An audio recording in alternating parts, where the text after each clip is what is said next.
चुनाव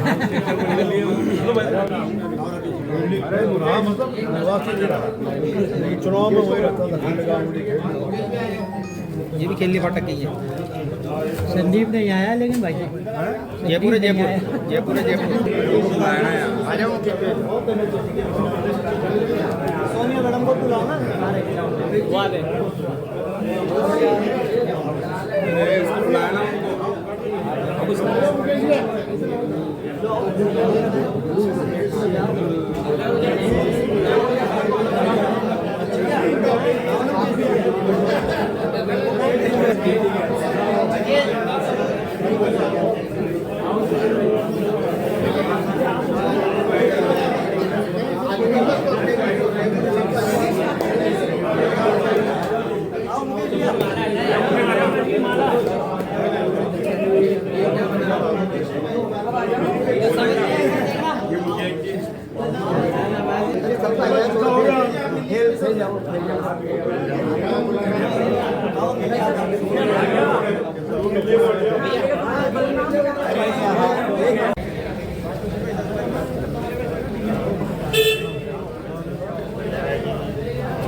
अर्जुन चतुर्वेदी जिंदाबाद जिंदाबाद जिंदाबाद अर्जुन चतुर्वेदी जिंदाबाद जिंदाबाद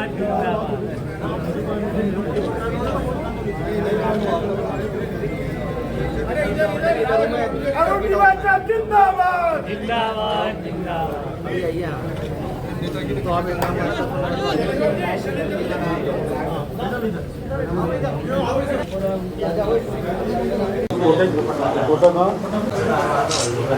राजस्थान की भारतीय जनता पार्टी की सरकार को लगभग 1.5 साल हुआ और 1.5 साल के कालखंड में दो तरह की बातें मुझे लगती है। एक तो पिछली कांग्रेस सरकार ने 5 साल में जो निराशा का वातावरण बनाया था, एक पूरे राजस्थान में अनिश्चितता का वातावरण था, उसको दूर करने का काम किया।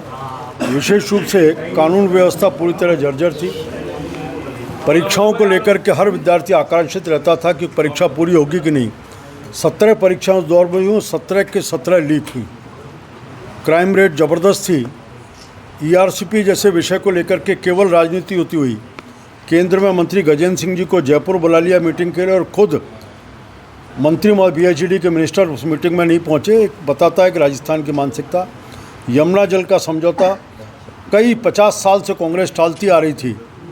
इसी तरह से हम बिजली को लेकर के पूरी तरह लगातार बिजली कट से परेशान रहते थे। इसमें प्राथमिकता में आते ही सरकार ने जहाँ ERCP के समझौते को 15 दिन में पूरा किया, यमुना जल के समझौते को किया और उसके ऊपर काम शुरू हुआ। पेपर लीक के ऊपर 2 तरह काम किए। पिछली सरकार के जो पेपर लीक का बड़ा माफिया था उसके ऊपर SOG के माध्यम से कार्रवाई की। बहुत बड़ी संख्या में लोग जेलों में आज भी बंद पड़े हैं। इसी प्रकार से कानून व्यवस्था को पूरी तरह संभालने का काम किया।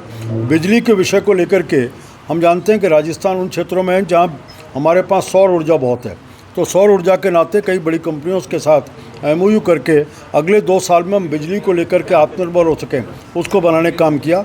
इसी तरह इंफ्रास्ट्रक्चर को लेकर के पिछली बार के 2 बजट ध्यान में आता है कि ज़िले को केंद्र में रखते हुए उस ज़िले की योजना, उस ज़िले में विकास कैसा खड़ा किया जाए, मुख्यमंत्री जी ने और उस चीज़ को दृष्टि में रखते हुए बजट को रखने का काम किया।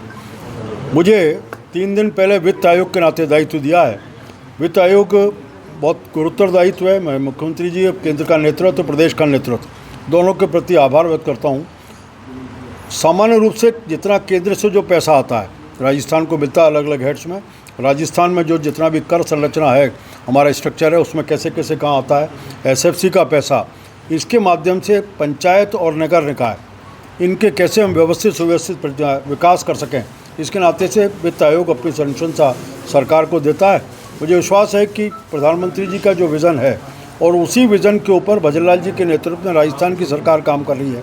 प्रधानमंत्री जी बार बार कहते हैं कि केवल बड़े गांव बड़े शहर नहीं, छोटे गांव और छोटे शहरों का विकास होना चाहिए और इस दिशा में आम आदमी का जीवन स्तर और गांवों की स्थिति बदले, इस दिशा में भी उन्होंने काम किया है। चाहे प्रधानमंत्री आवास योजना होगा, हर घर नल से जल, हर घर में बिजली की उपलब्धता, सड़कों का जाल बिछाना, इस पर लगातार काम कर रहे हैं। वित्त आयोग के माध्यम से अपनी अनुशंसा हम सरकार को देकर के इस विजन को हम पूरा कर सके, सरकार इस दिशा में प्रयास करें। सर, अशोक गहलोत जी लगातार निरंतर हमले बोल रहे हैं मुख्यमंत्री भजनलाल पर, और कह रहे हैं कि कभी माला पहनाऊंगा, कभी स्वागत करूंगा। ये क्या है, उनके मानसिक दिवालियेपन का प्रतीक है?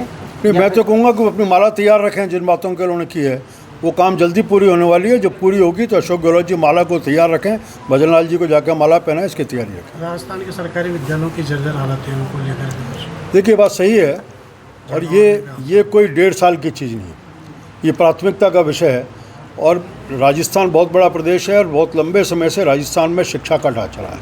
उस शिक्षा के ढांचे को जिस प्रकार से योजनाबद्ध तरीके से बनाना और उसके बाद उसकी मेंटेनेंस का काम होना चाहिए था, उसके ऊपर पूरी तरह से नहीं हुआ। एक दुर्भाग्यपूर्ण घटना एक अभी पिछले दिनों झालावाड़ में हुई है। उसके बाद राजस्थान की सरकार ने एक प्लान्ड वे में व्यवस्थित तरीके से इसके ऊपर फंड भी एलोकेट किया है। ऐसे भवनों का आप आइडेंटिफिकेशन करने का काम किया और समयबद्ध तरीके से उन सब का जीर्णोद्धार करें, उनकी मेंटेनेंस करें, इसके ऊपर काम किया है। कुछ सुझाव और राजस्थान सरकार के पास आए, उनके ऊपर काम चल रहा है। लॉन्ग टर्म प्लानिंग के हिसाब से क्या कोई ऐसा फंड बन सकता है, हम इसमें देखेंगे। अपने आयोग की तरफ से भी सरकार को सुझाव दें, उस फंड के माध्यम से लगातार इनके मेंटेनेंस की व्यवस्था हो सके, बार बार सरकार के ऊपर निर्भरता नहीं रहे, इसकी प्रयास करें। ठीक है। Thank you.